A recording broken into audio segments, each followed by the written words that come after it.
जय शिवराय. मी विशाल शिंदे. मराठा टाइम्समध्ये आपल्या सर्वांचं स्वागत आहे.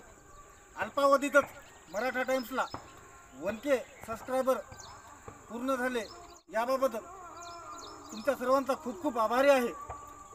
काल राष्ट्रवादी काँग्रेस शरद पवार गटाच्या नेत्या सुप्रिया सुळे ह्या मनोज जरांगे पाटील यांना भेट देण्यासाठी उपोषणस्थळी आल्या असता त्या जाताना त्यांच्या गाडीवर काही आंदोलकांनी बॉटल फेकल्या. या घटनेला आदरणीय मुख्यमंत्री महोदय ही हुल्लडबाजी असा शब्दप्रयोग करतात. गाडीवर 1-2 बॉटल मारल्या काय की त्याला तुम्ही हुल्लडबाजी हा शब्दप्रयोग करताय. या गोष्टीचा मी निषेधच करतो. ही गोष्ट योग्य नव्हे. आंदोलनस्थळी कुठल्याही पक्षाच्या नेत्याला येऊ दिलं गेलं पाहिजे, जाऊ दिलं पाहिजेत. विचारांची देवाणघेवाण झाली पाहिजेत. त्यांचं मत काय आहे हे त्या माध्यमातून आपल्याला समजतं. या गोष्टीचा निषेधच. आणि यासह मागील 2-3 दिवसांमध्ये मराठ्यांच्या पोरांनी मुंबईमध्ये अक्षरशः कुठे कोणी खो खो खेळलं, तर कुठे कोणी कबड्डी खेळली, तर कोणी कुस्ती. एकाने तर नरिमन पॉईंट येथे नारळाच्या झाडावर नारळ तोडत नारळ पाणी पिलं. या गोष्टीलाही कदाचित तुम्ही उद्या हुल्लडबाजी असा शब्दप्रयोग कराल. पण मायबाप सरकार ही हुल्लडबाजी नव्हती, तर तुम्ही पाणी व राशन अडवून आमची जी अडवणूक केली, या तुमच्या ॲक्शनची रिॲक्शन होती. आम्ही आमच्यासोबत आजपर्यंत सर्वच राजकीय पक्ष, त्या राजकीय पक्षांचे नेते, आपण सर्वांनी आमच्यासोबत दुबलक वागणूक दिलेली असताना सुद्धा आजही तुम्हाला मायबाप म्हणतो आणि तुमच्याकडून न्यायाची अपेक्षा व्यक्त करतोय. हा आमच्यातील संस्कार आहेत. ही आम्हाला शिकवण आहे आमच्या घरच्यांची, आमच्या जातीची, आणि त्याचा आम्हाला गर्व आहे.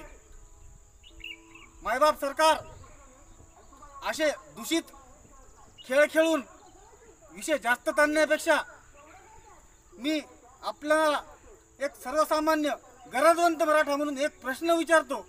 या प्रश्नाचं उत्तर आपण दिलं तर मायबाप सरकार मीच काय, संपूर्ण मराठा समाज एका मिनिटामध्ये मुंबई रिकामी करेल, याची मी तुम्हाला शाश्वती देतो. आदरणीय अध्यक्ष महोदय, महाराष्ट्र राज्यामध्ये आज सध्या परिस्थितीला 32% OBC आरक्षण लागू आहे.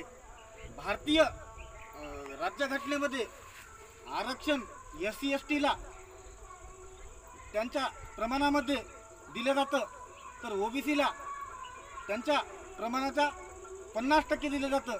ही गोष्ट तर आपल्याला माहीतच असेल. महाराष्ट्रामध्ये 64% OBC असल्याच्या वल्गना स्वयंघोषित OBC नेते करतात. आपण त्या स्वयंघोषित नेत्यांचे वल्गना खऱ्या आहेत असं गृहीत धरू. त्या हिशोबाने सध्या परिस्थितीला महाराष्ट्रामध्ये 64% OBC, 20% SC/ST, 6% ब्राह्मण, मारवाडी व इतर उच्चवर्णीय जाती, त्यानंतर अंदाजे 15 ते 17% मुस्लिम समाज आणि 32% मराठा समाज.